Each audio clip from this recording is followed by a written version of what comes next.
So hello students, आज हम अपना chapter the story of village Palampur continue करने लगे हैं। थोड़ा सा ही रह गया है। मेन टॉपिक जो था वो हमारा ऑर्गेनाइजेशन ऑफ प्रोडक्शन था, जिसका क्वेश्चन आता है पेपर में, वो हो चुका है हमारा। और बाकी का मेन चीज़ें रहती हैं, हमने उसके बारे में बस डिटेल में थोड़ा पढ़ना है। ओवरव्यू उसका हम कर चुके थे और हमने is there a way one can grow more on the same land कर लिया था, और लैंड इज सस्टेन भी हम कर चुके हैं। लैंड इज सस्टेन में मैंने आपको क्या बताया था कि HYV सीड्स मतलब मॉडर्न फार्मिंग या ग्रीन रेवोल्यूशन के वो क्या थे, डीमेरिट्स क्या थे, कि लॉस हो जाता था फर्टिलिटी में और वाटर टेबल का लेवल डाउन हो गया था, क्योंकि एक बार जो नेचुरल रिसोर्सेज डिस्ट्रॉय हो जाते हैं, ख़त्म हो जाते हैं एक बार नेचुरल रिसोर्सेज, तो उनको दोबारा रिस्टोर करना बहुत मुश्किल हो जाता है। तो आज हमने पढ़ना है ये 4th टॉपिक हमारा, how is land distributed among the farmers of Palampur. ठीक है ना। So you must have realized how important land is for farming. Unfortunately, not all the people engaged in agriculture have sufficient land for cultivation. सबके ज़रूरी नहीं है कि सारे people जो हैं वो एग्रीकल्चर में ही हों, क्योंकि 75% जो है वो है डिपेंडेंट ऑन एग्रीकल्चर, एंड उसके बाकी के जो हैं लोग वो हैं डिपेंडेंट ऑन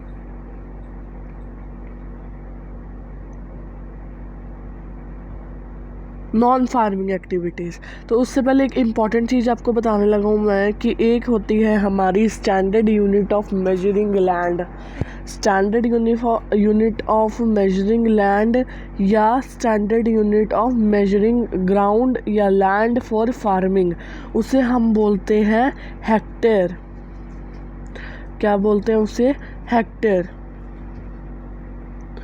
फिर आगे के बता रहे हैं, sufficient land for cultivation in Palampur, about 1/3 of 450 families are landless. 450 families हैं टोटल। ये मैंने आपको बताया था कि पालमपुर में टोटल 450 फैमिलीज हैं। एक ऊपर भी पैराग्राफ दिया है हेक्टेयर वाला, वो मैं आपको दिखा देता हूँ एक बार। यहीं पे था, हाँ ये रहा। देखो क्या लिखा हुआ है यहाँ पे, the standard unit of measuring land is hectare. जो स्टैंडर्ड यूनिट है लैंड को मेजर करने के लिए, उसे हम हेक्टेयर बोलते हैं। So the villages you may find land area being discussed in local units such as bigha and गिंठा। अब जो लोकल यूनिट्स हैं हेक्टेयर के अलावा जो यूनिट्स हैं वो है bigha and guntha. 1 hectare equals to area of the square which one side measuring 100 metres.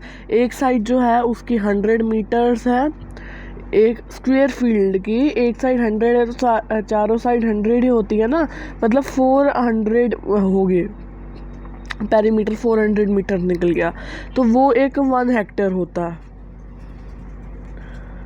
और हम पढ़ रहे थे कि 450 फैमिलीज़ जो हैं उसमें से 1/3 फैमिली लैंडलेस है। 1/3 क्या होता है 450 का? 450 का 1/3 होता है, that is 150 families.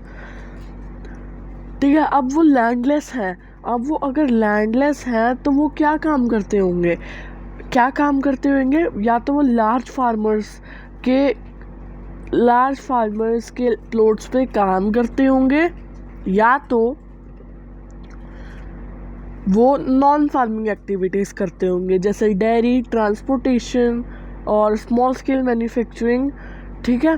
Most of them are Dalits have no land for cultivation. इनमें से कुछ जो है वो दलित्स हैं और उनके पास कोई भी लैंड नहीं है कल्टीवेशन करने के लिए। और जो 240 फैमिलीज़ है ना, वो कल्टीवेट करती है small plots of land less than 2 hectare. जैसे ये एक प्लॉट ऑफ लैंड है, अब लेस देन 2 हेक्टेयर्स मतलब अब 1 हेक्टेयर्स भी हो सकता है, हाफ हेक्टेयर्स भी हो सकता है, 1.5 हेक्टेयर्स भी हो सकता है, कितना भी हेक्टेयर्स वो हो सकता है।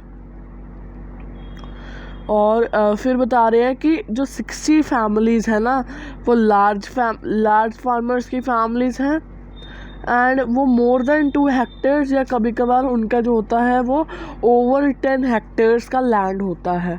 और ये अपने लैंड पे किनको अपॉइंट करते हैं काम करने के लिए, जो दलित्स होते हैं या जो लैंडलेस लेबरर्स होते हैं उनको। अब कितनी फैमिलीज थी टोटल? 450 फैमिलीज थी। 150 फैमिलीज क्या थी? 150 फैमिलीज लैंडलेस थी, एंड 60 फैमिलीज जो थी वो लार्ज फार्मर्स की फैमिलीज थी। कितनी थी? 60 फैमिलीज लार्ज फार्मर्स की फैमिलीज थी। और 240 फैमिलीज, जो 240 थे वो क्या थे? स्मॉल प्लॉट्स पे काम करते थे। ठीक है, तो चलो आगे बढ़ते हैं। अब क्या दे रखा है हमें यहाँ पे? Who will provide the labour. हमने पढ़ लिया कि हम एक लैंड जो होता है वो सबका फिक्स होता है, सबको अपना अपना लैंड मिला होता है, को अपना अपना लैंड मिला होता है। लैंड जो होता है सस्टेन होता है। मॉडर्न फार्मिंग मेथड्स के बारे में पढ़ लिया, लैंड डिस्ट्रीब्यूशन पे पढ़ लिया। अब पढ़ रहे हैं लेबर्स के बारे में। After land, labour is the next necessary factor for production. Labour जो है लैंड के बाद एक नेसेसरी है। Farming requires a great deal of hard work. Farming में बहुत हार्ड वर्क है। Small farmers along with their families cultivated their own lands. अब क्या बता रहे हैं कि जो स्मॉल फार्मर्स हैं वो क्या करते हैं, उनका स्मॉल प्लॉट होता है लैंड का। स्मॉल फार्मर्स का लैंड का स्मॉल प्लॉट होता है, इसलिए वो क्या करते हैं, जो उनके घर के जो मेंबर्स होते हैं उन्हीं को क्या करते हैं, उस प्लॉट पे काम करवाते हैं। ये एक प्लॉट है, फैमिलीज़ में 8 मेंबर्स हैं, तो 8 मेंबर्स इस प्लॉट पे काम करने के लिए सफिशिएंट है। मतलब स्मॉल फार्मर्स के जो लेबर्स होते हैं वो स्मॉल फार्मर्स की खुद की फैमिलीज ही होती हैं, कि वो ही उनके लेबर्स होते हैं। Provide the labour required for farming themselves. और मीडियम और लार्ज फार्मर्स जो होते हैं वो farm labourers, that is Dalits भी हो सकते हैं, लैंडलेस फार्मर्स भी हो सकते हैं, स्मॉल फार्मर्स भी हो सकते हैं, उन्हें हम बोलते हैं फार्म लेबरर्स। ठीक है, अब आगे बढ़ते हैं। Farm laborers come either from landless families and families cultivating small plot। मैंने आपको बताया कि फार्म लेबरर्स जो होते हैं या तो वो लैंडलेस फैमिलीज से आए होते हैं और या तो वो स्मॉल प्लॉट्स पे काम करते हैं। Unlike farmers, farm labourers do not have right on crop grown on the land, instead they are paid wages by the farmers। उनको wages मिलती है काम करने की। wages can be in cash or in kind of example crop। उनको पैसे भी दे सकते हैं और उनको राशन पानी भी दे सकते हैं। जो क्रॉप की हार्वेस्ट होती है वो क्रॉप भी उनको दे सकते हैं खाने पीने के लिए। Sometimes labour get meals also, कभी कभार उनको खाने के लिए भी मिल जाता है। Wages were vary widely from region to region. Wages जो हैं वो रीजन मतलब कि जगह और जगह के हिसाब से भी होती हैं, और क्रॉप टू क्रॉप मतलब अलग अलग क्रॉप। जिस क्रॉप की ज़्यादा मार्केट में सेल है जैसे वीट, उसकी वेजेस अलग होएगी, और अगर जो शुगर केन की बात कर लें उसकी हमारी अलग होएगी wage. From one farm activity another, like अगर मैं हूँ और आप हो एक, ठीक है, मैं सोइंग और हार्वेस्टिंग का काम करो तो मेरी वेज अलग होएगी, और आप रोज का काम कर रहे हो तो मेरी वेज, आपकी वेज क्या होगी, अलग होगी। तो वो डिपेंड करते हैं वर्क पे। A farm laborer might be employed on a daily basis for one particular farm activity like harvesting। मैंने वही बताया है, वो डेली काम भी कर सकते हैं और वो हार्वेस्टिंग के लिए आ सकते हैं। दला जो है एक लैंडलेस फार्म लेबरर है who works on daily wages in Palampur. This means they must regularly look for work। The minimum wages for a farm laborer set up by the government in rupees 300 per day March 2019। so government ने क्या किया था, 300 rupees की wages को fix कर दिया था at March 2019। But दला गेट्स ओनली 160। बट दला को सिर्फ क्या मिलता था, दला को सिर्फ ₹160 मिलते थे।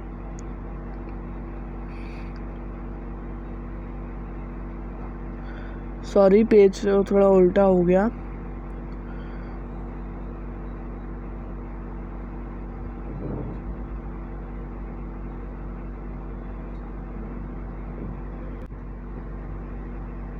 हाँ, तो दला को 160 इसलिए मिलते थे क्योंकि बहुत हैवी कंपटीशन था उस टाइम पे, और वहाँ पे क्या थे, फार्मर्स जो थे उनके बीच में हैवी कंपटीशन था, इसलिए वो तैयार हो जाते थे छोटे लैंड पे काम करने के लिए विद लोअर वेजेस। अब 7 नंबर पे आता है the sale of surplus farm products. Surplus क्या होते हैं, जो बचा कुचा होता है, जो हम अपने लिए खाना रख लेते हैं और बाकी का मार्केट में बेच देते हैं, उसे सरप्लस बोलते हैं। Let us suppose that the farmers have produced wheat on their land using 3 factors of production. 3 factors use करके उसने ग्रो कर लिया। The wheat is harvested and production is complete. अब व्हीट हार्वेस्ट भी हो गया, प्रोडक्शन जो थी सारा कंप्लीट हो गया। What do farmers do with the wheat? They retain a part of wheat for the family's consumption and sell the surplus wheat. अपनी families के लिए उनको जितना खाना चाहिए वो अपने लिए रख लेंगे और बाकी का बचा हुआ मार्केट में बेच देंगे। Small farmers like Savita and Gobin's sons have little surplus wheat because their total production is small. From this substantial share is kept for their own family needs. तो क्या था, उनका प्लॉट छोटा था, उनकी प्रोडक्शन कम होती थी, उनकी सेल्फ कंजम्पशन भी कम था और उनका सरप्लस व्हीट भी बहुत कम था। सो it is a medium and large farmers who supply wheat to the market. तो लार्ज फार्मर्स होते हैं जो मार्केट में व्हीट अपना सेल करते हैं। You can see bullock cart streaming into the market each carrying loads of wheat. The traders at end sell it, मतलब 1.1 यहाँ पे एक इमेज दे रखी है, देखते कहाँ पे है वो इमेज, ऊपर ही होगी इमेज, तो यहाँ पे दी तो हुई थी, शायद फर्स्ट पेज पे थी वो इमेज। हाँ, फर्स्ट पेज पे ही थी आई थिंक।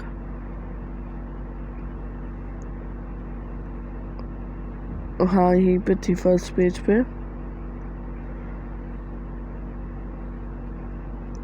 हाँ, ये देखो, ये देख रहे हो आप, बुलक कार्ट्स पे क्या कर रहे हैं, वो अपना सामान रख के क्या कर रहा है, मार्केट्स में बेच के आ रहे हैं। ये एक सीन ऑफ द विलेज है जहाँ पे जो लार्ज फार्मर्स हैं वो ट्रेडिंग कर रहे हैं और अपना सामान क्या कर रहे हैं, बेच रहे हैं मार्केट में, सरप्लस व्हीट मार्केट में बेच रहे हैं। चलो आगे कंटिन्यू करते हैं हम। तेजपाल सिंह की ये स्टोरी है एक। Tejpal Singh, the large farmer, has surplus of 350 quintals of wheat from all his lands. उसके पास जितने भी लैंड्स थे, एक तेजपाल सिंह क्या है, एक लार्ज फार्मर था, उसके जितने भी लैंड्स थे उसने वहाँ से 350 क्विंटल का व्हीट निकाला। He sell the surplus wheat at the Raiganj market and has good earning. उसने बाकी का बचा हुआ व्हीट अपनी फैमिली कंजम्पशन करके मार्केट में बेच दिया रायगंज में और उसको बहुत पैसे मिले। What does Tejpal Singh do with his earnings? अब उसको जो पैसे मिले उसका क्या करेगा। Last year Tejpal Singh had put most of the money in his bank account. उसने लास्ट ईयर क्या किया था, बैंक अकाउंट में रख दिया था। Later he used the savings for lending to farmers like Savita who were needed for of the loan. फिर उसने क्या किया था लेटर, उसके बाद क्या किया था उसने, जो उसके पैसे बचे हुए थे उसने लैंड, छोटे स्मॉल प्लॉट्स वाली लैंड, मतलब कि सविता को दे दिए थे पैसे क्योंकि वो स्मॉल फार्मर थे, उसको कैपिटल चाहिए थे। He also use savings to arrange for the working capital for farming in the next season. This year Tejpal Singh plans use earning to buy tractor, another tractor would increase his fixed capital. इस बार उसने सोचा कि वो एक tractor खरीदेगा और वो उसका टूल्स में क्या बनेगा, एक फिक्स्ड कैपिटल बन जाएगी। Like Tejpal Singh, other large medium farmers sell the surplus form of wheat. A part of earning is saved for the next season. Thus, they are able to arrange for the capital from their savings. Some farmers might also use the savings to buy cattle, trucks, or set up shops. As we shall see, these constitute the capital for non-farm activities. तो ऐसे क्या करते हैं, उनकी जो savings आती है ना, वो उससे अपनी कैपिटल्स खरीदते हैं और दूसरे स्मॉल फार्मर्स को क्या करते हैं, लोन देते हैं। नॉन फार्मिंग, अब नॉन फार्मिंग एक्टिविटीज़ के बारे में हम पढ़ते हैं अब इस चैप्टर में।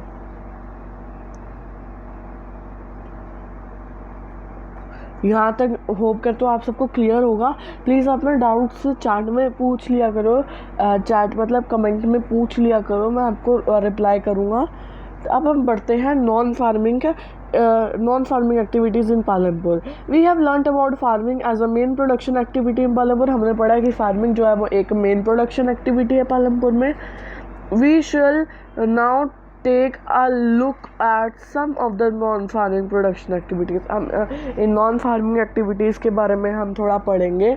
Only 25% of people working in Palampur are engaged in activities other than agriculture. अब जो 25 लेबरर्स हैं पालमपुर में वो क्या है, डिपेंडेंट हैं किस पे, 25% ऑफ पीपल डिपेंडेंट है किस पे, उस पे नॉन फार्मिंग एक्टिविटीज़ पे. जो 25% पीपल हैं वो नॉन फार्मिंग एक्टिविटीज़ पर डिपेंडेंट है, और बाकी के जो पीपल हैं शायद 70 to 75 पीपल में भी ऐसा ही है कुछ, वो किस पे डिपेंडेंट है, वो डिपेंडेंट है फार्मिंग एक्टिविटीज़ पे. ठीक है. अब है dairy. Dairy the other common activity. Dairy क्या एक कॉमन एक्टिविटी है. Dairy is the common activity in many families. Dairy जो है वो बहुत सारी फैमिलीज में एक कॉमन एक्टिविटी है. People feed their buffaloes on various kinds of grass and the jowar and the bajras. ये क्या करती है, बफेलोज को फीडिंग के लिए यूज़ होती है. The milk is sold in Raiganj. Milk जो होता है वो रायगंज में बेचा जाता है. The nearby large village. एक लार्ज विलेज है Raiganj. 2 traders from Shahpur town have set up collection cum chilling centres at Raiganj from where the milk is transported away towns and cities. उन्होंने सेंटर्स बना लिए हैं जहाँ से बहुत सारी टाउन्स एंड सिटीज़ में मिल्क क्या किया जाता है, मिल्क बेचा जाता है. अब देखो आप, जो डेयरी एक्टिविटीज़ हैं वो फार्मिंग एक्टिविटीज़ में नहीं इंक्लूड होती, इसलिए इनको नॉन फार्मिंग एक्टिविटीज़ बोलते हैं. आगे पढ़ते हैं. An example of small scale manufacturing इन पालमपुर. अब स्मॉल स्केल मैन्युफैक्चरिंग क्या होता है. स्मॉल स्केल मैन्युफैक्चरिंग मतलब मैंने अपने घर पे ही एक मैं मशीन ले आया. वो मशीन क्या है, सब लोगों के लिए बहुत ही यूज़फुल है, और फिर मैंने क्या करा, उसका मैन्युफैक्चरिंग स्टार्ट कर दिया. तो मैंने क्या करा, स्मॉल स्केल मैन्युफैक्चरिंग करा. अब मुझे क्या है, चॉकलेट्स बनानी आती है. मैंने क्या, चॉकलेट्स आती है, मेरे को रैपिंग करनी आती है. मैंने क्या किया, एक स्मॉल स्केल मैन्युफैक्चरिंग चॉकलेट्स का बिजनेस अपना खोल दिया. मेरे पास क्या है, गन्ने वाली मशीन है, मेरे पास शुगर केन वाली मशीन है. मैंने क्या किया, उसको रो फॉर्म में करा और मैंने उससे जैगरी बना ली. Are done on small scale.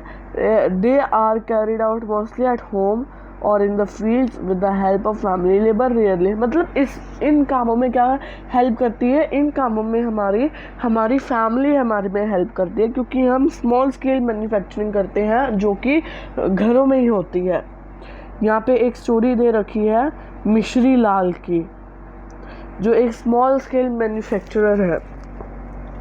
पढ़ते हैं. Mishri Lal has purchased a mechanical sugarcane crushing machine run on electricity and has set up it on his field. उसने क्या किया, एक शुगर केन की मैकेनिकल क्रशिंग मशीन ली जो इलेक्ट्रिसिटी से चलती है, और उसने अपने घर में या फील्ड में उसको रख लिया. Sugarcane crushing was earlier done with help of bullocks. पहले जो थी शुगर केन की क्रशिंग वो बुलक्स की हेल्प से होती थी. But people prefer to do it by machine these day. अब पीपल्स को बहुत मशीन से करने की आदत पड़ गई है अब के दिनों में. Mishri Lal also buy sugarcane from other farmers and processes into jaggery. अब वो क्या करता था, दूसरे फार्मर से शुगर केन लेके आता था और उसको क्या करता था, जैगरी बनाता था उसकी. The jaggery is then sold to traders to Shahpur. In the process Mishri Lal makes a small profit. अब मिश्री लाल ने क्या किया, मिश्री लाल ने एक बार मशीन ले ली. मशीन क्या हुई, उसकी फिक्स्ड कैपिटल हुई, मतलब उसको और कुछ करना नहीं है उस मशीन का. मशीन मिल गई उसने, और शुगर केन खरीदता गया, वो उसने उससे जैगरी बनाई और उसने मार्केट में बेचना शुरू कर दिया उसको. ठीक है. अब यहाँ पे दिया हुआ है द शॉपकीपर इन पालमपुर. ये हम नेक्स्ट क्लास से कंटिन्यू करेंगे अब. So bye friends, please like our video, subscribe our channel. Okay.